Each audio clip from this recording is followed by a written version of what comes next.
Hello, and welcome back to a very special episode of the Anastasiya Podcast. Today's episode is very special because it's also bittersweet. It is going to be my last podcast for the next couple of months because I'm 31 weeks. There's only 9 weeks left until the baby come, and this is around the time when I was pregnant with Magnolia. I did this around 32 weeks. I didn't have a podcast up and running then yet, but I decided to take a social media hiatus to just focus on the family and finish getting everything ready. And this time around, with this pregnancy being just such a wild card compared to the last one, I am ready for that sooner than later. So yesterday when Magnolia was napping, I ended up kind of writing a list of everything we need to get done, but everything that I would like to get done before baby number 2 comes. And it's, not crazy stuff, but it's like Magnolia has to be transitioned into a toddler bed. We have a few house projects like odds and ends that I'd love for Matt to plug into, because if we can get those things done, it'll make our life easier in the day-to-day. And we want to be able to be in that newborn bubble when the next baby comes and just really soak in all that time as a family. So we're going to do one last push for the next 2 months and then just settle into our new normal. So it's kind of bittersweet for me because I really didn't want to let the podcast go, but I feel like just how everything has evolved over the course of this year, it ended up being a thing where the more I thought about it, observed it from a 360 perspective, this is necessary, because even if I didn't pause this right now, I'd be doing it in a month anyways, because I'd be so close to the end. But one of the main things is it is so hard for me to sit right now with my belly. My belly is so big that breathing is hard and talking is hard. So just consistently doing this, I have my feet up again today. It's just really difficult. I'm always out of breath. I feel like I'm always losing my train of thought. And when I was talking to my little brother yesterday, his graduation date is actually my due date from his second school in the Marines. I was telling him, and then I was getting a chance to talk to Matt about it today when we hiked the dog. That's a whole nother story. I'll get to that in a minute, but I am not hiking the dog at this stage of the game. Uneven surfaces and me hiking, forget it. I'm useless for a week. So anyways, that's why it's 3:00 in the afternoon. I'm recording a podcast now and I still haven't gone grocery shopping. And that was my only thing on my to-do list today. But I committed to this. I need to do a final clean cut close off. We ended up just going to Maine. We had our annual family trip to Maine for a week. And I wanted to, before that trip, record a podcast. And it's again, I'm being met with the desire is there, the want is there, the brain wants to go be do.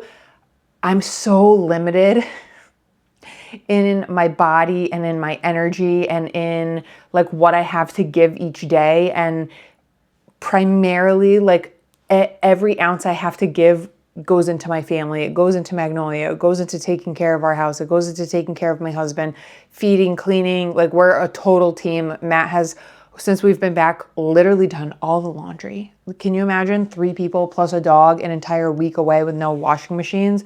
We had so much laundry. It was sickening. We're actually going to get a different rental next year because we need a washing machine. You can't go a week without doing laundry. It's insanity.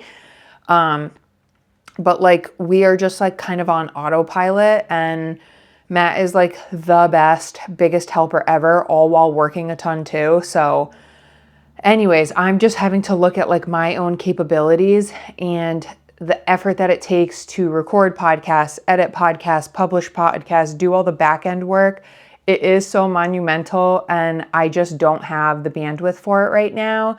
And if I continue to do it, all the other things are going to suffer. And all the other things are enjoying the rest of the time that I have with just me and Magnolia before the second baby comes, and doing my best to prep everything that I can for baby's arrival and just what our new family unit is going to look like. So I think it's just really time to put my focus on that. And when I was talking to Matt and to my brother, I was saying how a big part of me not wanting to pause the podcast is I didn't want to lose the momentum, because my broken momentum, because I actually wanted to publish a podcast before we went away to say, hey, I'm going to be away for 2 weeks because we're going away. I'm not going to record. I'm not going to go crazy to edit, etc. And that didn't even end up happening. And I'm like, okay, like, because something's got to give. And then this always ends up giving. And my brother brought up a really good point, and so did Matt. When I give myself an opportunity to take a step back from this, I will be able to look at it from a critical eye and be like, okay, what worked? What hasn't worked? A lot of it is just the nature of the season. And I know, like, in the recent history of my podcast, I've kind of been talking about the help that people have that you don't see. And that really is how moms get things done and move things ahead. And everybody's motherhood experience is so different. And just even your spousal help, and then babysitters, nannies, etc. It's all so different. And then your capacity as a mom is different too from other women. So like what you're capable of getting done during a day could be different than what other women can get done during a day, etc. Just like your natural baseline. So all of those things considered, like now I can kind of relook at what I want from the podcast, because this is still something I'm so passionate about. Like it really, really makes me sad to think about not doing it. And I wonder if I'll still be recording little things here and there and then maybe publish them when I'm postpartum, or like, I don't know, if my due date is like the end of October, I just really don't see if I'll get to it in November or December, because it's also going to be the holidays. And it's just, you guys know what like those first few months with a newborn are. They're so delicate. They're such a blur. They go so fast. So I can't even commit to stuff like that. And a part of me is like, give yourself permission to just focus on the next huge thing that you're going to be working on with your family. But this is definitely something that like I don't want to let go, because there's so much love, and I don't know, it's just something that I enjoy doing all the time. And even if I don't get to sit down and religiously do it weekly, it's like the podcast has never been a drag for me. It's truly something that I really, really enjoy. It's just really, really hard just being in a place where like the energy is not always there, the timing is not always there, and it makes it really, really challenging. And it's just honestly only getting even more challenging being in the third trimester. So for the time being, I am going to do a pause. So I'm doing 2 months before my due date-ish. And then I'm assuming at least 2 months. Maybe I'll do like an end of the year podcast. Who knows? I think on YouTube, I can write a little, like, you can like do, not a community note, because that's, I think, when you get flagged on something on social media, but there is a way to like post little updates. I'm sure I'll go on social media and post little updates here and there. But I really want to like take the time and the space to pause. The only other thing I'm thinking is, while I'm going to be taking this hiatus, I might on the back end finally go through my catalog of podcast episodes and start advertising it on my podcast social media accounts to grow my following. So when I do return, it's kind of like the mom world. Like we have a little bit bigger of a community. And a part of me was like, do I not do that because that doesn't give me a clean break? But then I'm like, no, because then while I'm watching all of my episodes, I think it'll give me another good refresh on like what worked, what didn't work, what like kinds of topics do I like to cover, etc. 2 weeks ago, I really wanted to do a podcast, and the topic was going to be Say the Scary Part Out Loud. And it was going to be about leaning into close friendships and people in your life who are like rooted in goodness and they know you. And when you're going through like a troubling time in life, whether it be walking through a hard pregnancy, walking through hard seasons, jobs, relationships, etc., there's something powerful about when we say the scary part out loud instead of letting the scary live in our heads. And I honestly I wrote up a bunch of notes for this episode, etc. I just never got to sitting here. So maybe I'll do a little blurb about that. Because for me, my sister and I were having dinner one night, and like she said something that was like a scary part out loud. And I was like, that was like really powerful that she let herself say that, instead of letting that be a quiet fear for herself about like the course of her life and etc. And then I think for me, I feel like I had a refresh this weekend after just being away for a week, but I feel like for so long I was stuck in this place in my head of like, what if it doesn't get better? Like, what if after I have the baby, I just enter this new phase of hard? And what if I never get I don't want to say my body back, but what if it's just even harder than it was before? And it was all these like real fears, because at this moment in time, I feel so stuck. And so like, just even I was getting ready to do this podcast and I had to go downstairs to talk to Matt for something. And I came back upstairs and my leg swelling, like the compression socks. I've tried everything. I have tried everything. I have a leg machine. I do it all. It's just the easiest thing is to just stay put and rest. And that is really hard because you want to do stuff. So Matt worked overnight last night and Matt's mom has Magnolia today. And I was like, all right, I just want to go grocery shopping. I need to go pick out fabric. I have to reupholster my headboard. Like I have all these little things I have to do, but I'm like looking at the dog and I'm like, it's not fair for him to have to wait until noon for Matt to wake up to hike him. So I was like, okay, I'm going to hike the dog, which I know is going to take this much of like my energy. And if I only have this much energy a day, I'm going to have to move mountains in that small amount of time left. And then I'm like, if I'm going to go on a hike, I'm not going to do a fasted hike. I need to eat a little bit of carbohydrates so I have something to like keep going. I'm going to have to go extremely slow. Long story short, I fully get ready. I eat, I feed the dog, everything. Matt ends up waking up. He ended up getting a really, really good nap before he went into work overnight. And he's like, I woke up and I think my body is like just done. So we ended up getting to go on a hike together, which was really, really nice. It was a really fun. The dog basically hiked himself because I was so far behind. And then Matt was like staying with me and constantly recalling the dog. But we got to have an opportunity to just have one of those great husband and wife catch-up talks where it's like, hey, what are we prioritizing? What things are we working on? When we got home, we walked around our property, talked about where we'd like to like put a shed, where things are going to be moving. We feel right now in our house, and I'm not sure if it's like this for other people, we have like almost like a domino effect. Like when we get to a place where we can do X, it's gonna put into place Y and then Z, and then everything will fall into place. But time, money, etc., like all of those things. So it's just, and day-to-day life responsibilities, like you can't just throw yourself into everything because food still needs to be made. Like you have to go food shopping, homes need to be cleaned, laundry needs to be done, rooms need to be vacuumed, etc. So it's just, I love those talks though, because it reminds us how like inspired we are about just like moving kind of the needle along. So that was really nice. After our hike, I took a shower. I went to go get ready, but I ended up sitting on the couch. And then I did not move from the couch for like over an hour. I placed a grocery order, kind of like aligned all of the things that I needed to do. And for me, where we live out in the woods. If I am heading out all the way to where the grocery stores are and all the shopping centers are, etc., I kind of have to pack it all in. I have to go grab my Amazon returns. I have to like think of all the other errands I need to do in that area. I have like returns to Old Navy. I have to go to Target, all these things. That very quickly is like a lot of energy. And when you already have this much, you just start like redoing everything in your head and being like, what do I actually have capacity for? What's the most important? When are the returns due by? What do we have in our like fridge? Can I go to a closer market, etc.? But you have your stores that you prefer to go do like big things at. So coming back from vacation, we just need like berries and things like that. I need easy go-to things for the day-to-day. So anyways, that's all I'm going to say about that. That is like the long-winded way of saying I'm going to be taking a pause. I'm sad about it, but I'm trusting the process, and I'm just going to give myself permission to be fully present with my family.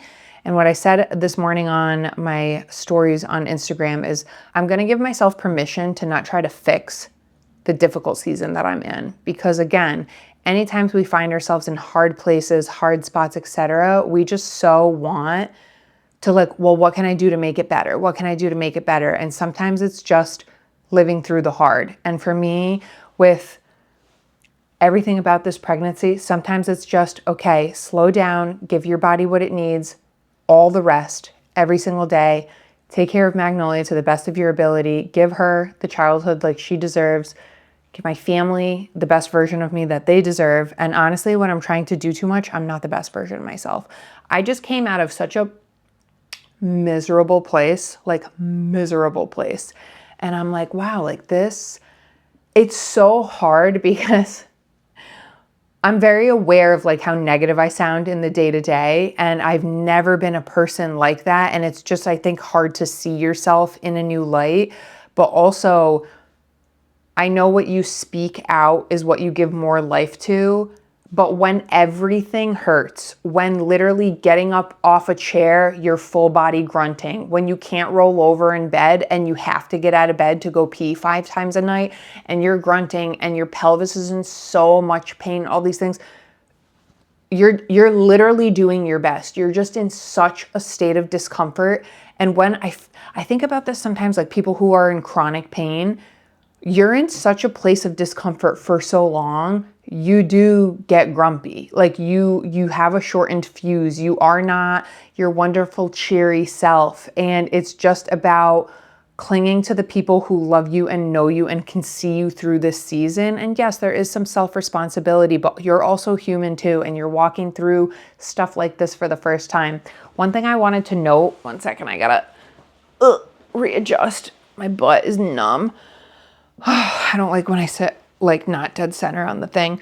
One thing I wanted to note is I think a lesson that God is showing me through this season is my first pregnancy was just so smooth. I didn't have anything slowing me down. I just had the dog and my husband, and everybody would be like, you need to rest, you need to rest. And I'd be like, I'm not handicapped. Like I can still do everything I need to do. The only time I rested during my pregnancy with Magnolia was when I was on crutches. And that was for like, I was kind of out of commission for under a month, but I raced to get back out there. And then I remembered after we had Magnolia, I was like, oh, this is why people were telling me to rest, because you're never going to get a chance to rest ever again. Fast forward to this pregnancy and like having no symptoms there, feeling good, etc. You start to make sense of all these pregnancy related things. And you're like, yeah, well, if you just stay moving and if you just do this and this, like, of course you'll have a smooth pregnancy and you're not going to get sick and all these other things. To then this, being so sick, feeling so limited in my body, having my body tell me no so many times. This is my lesson, because I thought I knew how to do everything right. And clearly it's not even about doing everything right. It's just a toss up. Like you never know what you're going to get. And still my brain tries to make sense of, well, what is so different this time around than it was the first time around? And I do think, and we'll see if we end up having a third, and if I get a chance to work on myself and just pour back into myself before baby number 3, my theory is I was not fully healed and recalibrated after Magnolia. So Magnolia didn't start sleeping through the night until 14 months. She slept through the night for a week. I got pregnant after the miscarriage. So got pregnant at 13 months postpartum, had the miscarriage like a week and a half later. A week and a half later was pregnant again. It's crazy.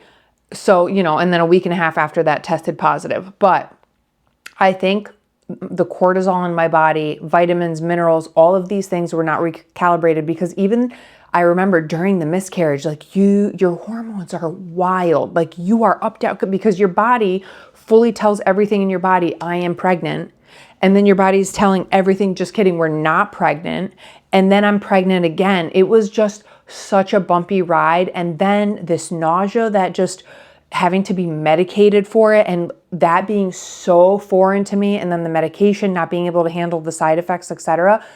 It has just been literally a wild ride. I even cried to Matt in July. I was like, what month is it? And he's like, July. I'm like, for 7 months of this year, like my body has not been my own. I'm exhausted. Like this whole year has just been so taxing. And now we're in the 8th month, going on the 9th month. Like motherhood is so selfless, because it's so much beyond just your physical body not being yours. If you are a mom of 2, 3, so on, it is just an eternal state of sacrifice, and you're always getting the short end of the stick. And I think truly, even if I think this happens when you're a good parent, because I think there are some women who can disassociate. And this is not about, you prioritizing yourself to get your needs met and saying that you're a bad mom in that kind of way. Not at all. I just do think when you observe the limited time that you have your kids, that they're little, and pouring into them and prioritizing them and your family's needs. And I'm not just saying like putting each of your children on a pedestal and it's like their needs above my own. No, but like what the greater good of the family needs, oftentimes that is the sacrifice and the humility and the sanctity of motherhood, right? And just like our husbands do it too with working so we can be home and things like that. All these things go hand in hand. And a lot of moms that I know who are stay-at-home moms, their husbands are, again, not working the Monday to Friday, 9 to 5. They are working overtime and overtime and overtime. And that is their version of the sacrifice. So like this season of life, it does hold sacrifice. There's no kind of getting through it unscathed. But I think wherever I was at, not being properly calibrated how I was pre-Magnolia of like, it's just me in my own little bubble, I think the pregnancy hit me harder. And then I think everything that could have happened, compounded, and it was just a lot. So it was a huge learning lesson to me, just even down to muscle memory of your body. And your second pregnancy, your body is there that fast. And so much of it has just been like, oh my God, like I can't believe like at 20 weeks, I already looked like I was in my third trimester, and you're just like, you're only getting bigger from there. We just got back from Maine. We were up in Old Orchard Beach for an entire week.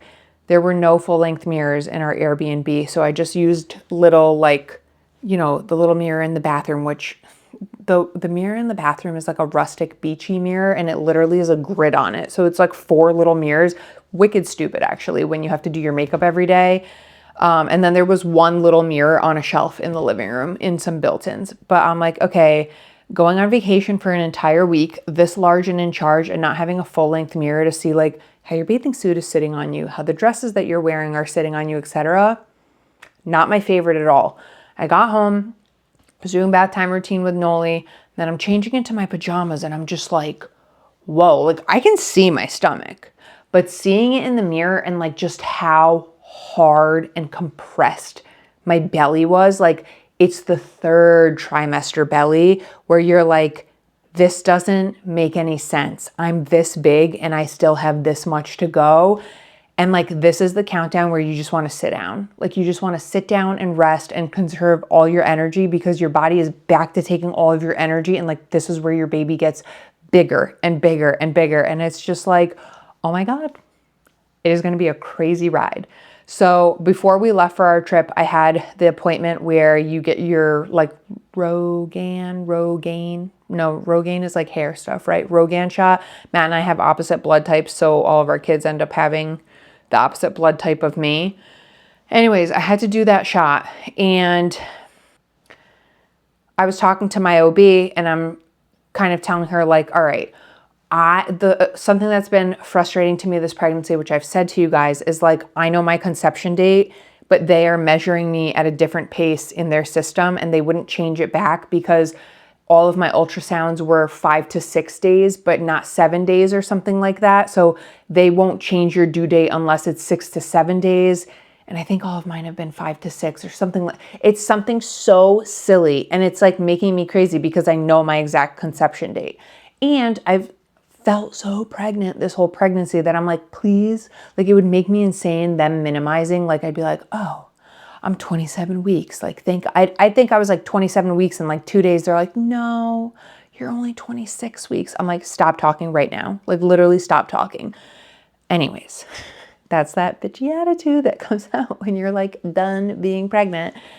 They were saying that they're like, because you're 35, we can induce you. We can schedule an induction. You want to know the date they gave me? Like, I'd literally already be 40 weeks. I'm like, again, that does nothing for me. I will take matters into my own hands. So starting at 32 weeks, so at this coming weekend, I will be eating dates like there's no tomorrow.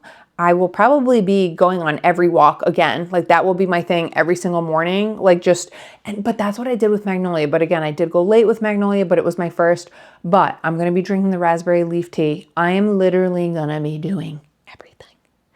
And I want to have this baby early. And hopefully God makes that happen. Like if I could have the baby at like 38 weeks, is that full term, or 37 weeks? Listen, whatever God has in store, we'll see. And I kind of have a feeling, well, I can't even say that because, it's 50-50 shot that it could be right. I was going to say, I kind of have a feeling that me like taking a pause from all this stuff is good because I am going to go early, but also like, what if I don't? What if I'm still sitting in my house, large and in charge at 41 weeks like I was with Magnolia? I was a week late with Magnolia and that was the week of swelling. That was like, I was literally Violet from Willy Wonka times 10. You're just like my face is already bigger this pregnancy, just there's just more happening. My frame is carrying more. My face was just like puffy and round and just so pregnant, like so pregnant. So I don't know. And I just like stopped answering texts the whole week after my due date. I was like, I'm not talking to anyone. I'm literally not talking to anyone. I got busy painting, working on projects at the house. I was like, we'll get there when we get there. And that's where I wished I had rested a little bit and I had not, but whatever, it is what it is. Here I am a year and a half later, still working on our room. So I ordered a bed frame, a Cali King bed frame. It came in. And I didn't set it up for over a month because I kind of wanted to finish all the design elements of our room. And then when we kind of set everything up and changed all the things, like I wanted to have that fresh feeling of like, oh my gosh, we redid our room. Well, biggest mistake ever not opening that box like over a month later, because the picture of this bed frame was like, I don't know, a mid-tone walnut, like, a little bit darker than this, and white linen upholstery. It is literally gray upholstery and it was like a dark walnut finish. And I was like, no, like literally no. And I had to reach out to the seller and they're like, well, this happens with lighting. I'm like, my bedroom is sun facing. This is not a lighting thing. I have pure daylight in my bedroom all day, every day. And I have white walls with a warm undertone. This is so cool that it hurts. Like it's pulling cool. It's pulling gray. It's pulling, you couldn't even call it grayish, to be honest with you. So we committed, and during nap time for 2 days, I sanded the whole bed frame. Matt helped me the second day. It felt so good to work on a project. I cannot describe it to you. This is why the podcast didn't get done. It was such laborious work, but oh my God, did it feel amazing to do something with my hands. I was like, I'm not going to reupholster this though. The reupholstery, it's just done so neatly to peel back like the final layer that they put on everything, pull every staple out, stretch fabric, etc. I'm like, I'm just going to do my pregnant self a favor and I will bring it somewhere and get it done. Okay, I got a quote for it. It's like over $800. I'm like, okay, I'm going to be doing it myself. That's why I have to go pick out fabric. But it's just, I want to give myself permission to focus on all these things and move them a little bit along, because it's going to make me happier when I'm in my little newborn bubble, in my redone room, and, just cozy with my family. That's what I need to like save all my energy for and put my focus on. So all of those things, I literally don't remember what I was even talking about before. So maybe like this is my way to wrap it up. The only other thing I want to say is about my, it's not a bake stand, whatever my little stand is at the top of the driveway. I really want to start doing pickled onions for the top of it because it's still too hot and I'm not in that bakey mood. And I don't know if I'll be in that bakey mood come when the baby comes. Like maybe I will be in just one short month.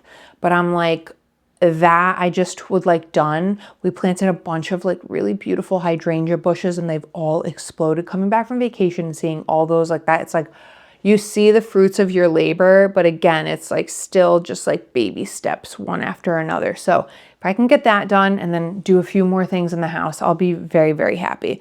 Let me just check my laptop and see if I'm forgetting to cover anything. Okay, basically the last line of the notes that I wrote for today's podcast was that like when you end up pulling back in your life and in this season right now, feeling like I have to say no to all these things, like no to wanting to do my podcast, no to wanting to do all these bigger, grander things with Costa Cabin, etc. In the slowdown of it and the stillness of it, it makes me observe my life and realize all that I have to be grateful for and everything that we're blessed with. And I think that's part of this season too. It's like reconnecting with yourself and where you're at and with what you have and with like what God's given our family. And just even vacation is always great for this because you come back and then you get settled back in your routine. And it's so easy to live in your house in the day to day and be like, oh, we don't have enough storage. Oh, like our space is not big enough for us. Oh, all these things. Oh, this needs to be done, etc. And then like, I just always love coming back and being like, I'm so grateful for our house. Like, I love our house. We have a place that our family gets to call home, that we're building memories and working on beautifying. And like, this is Magnolia's like little playground, and everything that we invest and start working in, we're doing it for us and to make our lives better day in and day out here. And it puts everything in perspective. So I think that's another really important thing. And I think this is kind of like the concept in the book, The Compound Effect, that Darren Hardy talks about, where he says every so often, he was like kind of using analytical terms. Like, I don't know if he was like every quarter or like every 2 quarters or something like that. But he's talking about how he does not an inventory of his life, but he kind of checks himself in his life to see if anything is running him. So like him and his wife gave up caffeine, like vices, all these other things. You see like, are these things benefiting your life or are they hindering your life? And that is something that I want to like focus back to. Taking a pause from everything. You guys hear me say this all the time, but how is social media affecting my life? Why is it time and time again when I don't have any restraints with social media? Like literally last night, I spent almost an hour on my phone watching reels when all I wanted to do was go use my red light mask and go to bed. And then I sat on the couch, which the couch is a freaking suck hole, dude. A suck hole. The couch, I swear, I need to put caution tape on it. Sometimes it's like a dangerous thing because you're tired, you're exhausted, your brain, all your willpower is not there. And Matt was working, so this always happens when he's not working because I have nobody else to be like, is that what you want to be doing right now? And anyways, you grieve that hour. You grieve that time that you're like, oh, there's a million other things I could have done. And I do try to tell myself very often, never stay up late doing something you wouldn't wake up early for. So for me, it's very easy to be like, I don't want to watch a movie before bed. I don't want to watch a TV show before bed. Heck no, I can either plug it in at some point during the day while I'm cooking or doing something already, like folding laundry, or I'm just not going to watch it because you can stream everything nowadays. So it's still going to be there tomorrow. And I think I need to reprogram my brain with that with social media, because again, social media, it is one of society's biggest focal points of connection.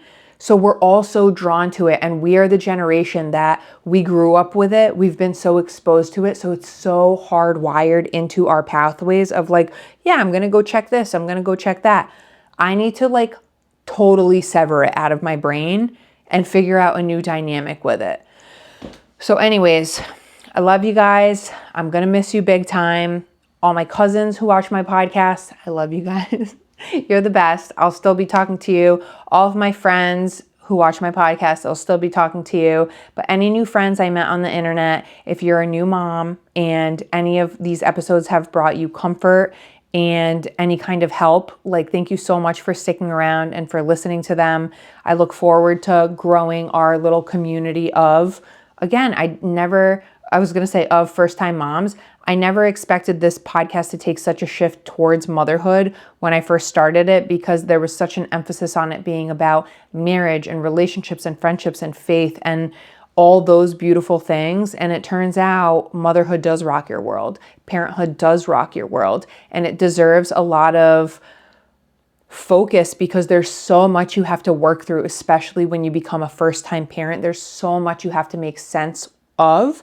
And again, we do it all in stride, but I think after everybody becomes a parent, especially if it's hard for you and you don't have the support that you didn't even know that you'd need, right? And it turns out for me, I'd probably love nanny support 7 days a week, but I kid. You feel this calling to help other moms and to connect with other moms and other parents, because then you feel less alone and you empower each other and give each other strength to keep going. And that's something that's been really important for me too. So anyways, I will see you guys in a few short months. I am so looking forward to literally just not being this large. And again, I know it's the baby, but it is, you try strapping 40, 50, 60 extra pounds to your body, like it gets old. Yes, it's a beautiful thing. It's such a blessing. It is all of those things and more. It is so hard when you're chasing after a 1-year-old. It is so hard when life still needs to be lived and things need to be done around the house and errands need to be run, etc. I can only imagine how difficult it is for women who are still working too. That is insanity. I am working within my home. Women who are working outside of the home and then still doing all their stuff at home and not having the support that they need, that is a trip to a mental institution, like for sure. That is why women crack and we're like, I can't do this anymore. And then you want to redo your whole life because we only have so much capacity, and this is already taking up 99.99999% of it. And then our other kids take up the other, 0.01 or whatever. So anyways, half joking with all of that, with God and your friends, you make it through. I love you guys. I'll see you next time. Bye.